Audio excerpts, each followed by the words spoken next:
The EPA has updated pollution standards in part to help communities of color. And joining me today is Reverend Lennox Yearwood Jr. of Hip Hop Caucus, and we'll explain Hip Hop Caucus in just a moment. Reverend Yearwood, first of all, thank you very much for joining us today.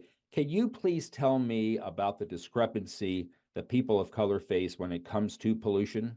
Yeah, one of the things there is that unfortunately, where most people of color live, there's also a number of industry that has polluting that is really close to them. We know that 68% of people of color live within 30 miles of a coal-fired power plant.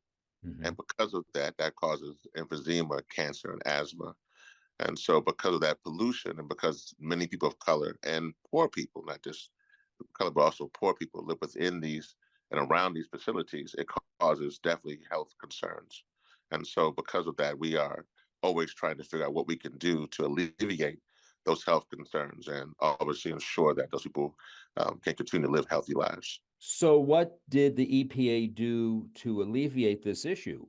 Well, the EPA, the Environmental Protection Agency, for folks who are watching, has put forth a number of standards that will across the board. I mean, there's a number of standards, but they Right. put together standards that will, put more regulations in place, and more importantly, enforce regulations, which is actually the biggest thing is the enforcement, because a lot of times you can have the regulations in place, but obviously if people are not paying a mind to them, it doesn't matter.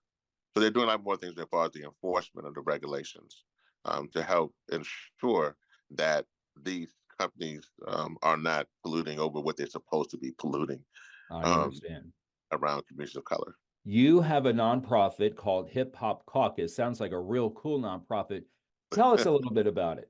Yeah, it's an amazing organization that works with all people from all different backgrounds, Republican, Democrat, young people, Black, white, brown, young people who want to use their cultural expression, shape their political experience. I just want to make sure that community that's called Cancer Alley is called Opportunity Alley. I want to figure out how we can have folks can have good jobs and good things. And so, I mean, I think so. We're taking it on. It's a tough issue. So, I mean, I think that, in the words of Albert Einstein, he said, if you want to get from A to B, use logic. But if you want to get everywhere, use imagination. So I think that our job is we're using imagination to see how and explain things that are sometimes difficult to understand. Well, I appreciate the fact that you have this for people to enjoy and to learn more about the climate crisis too. And I want to thank you very much for joining us this morning. No, thank you for having me.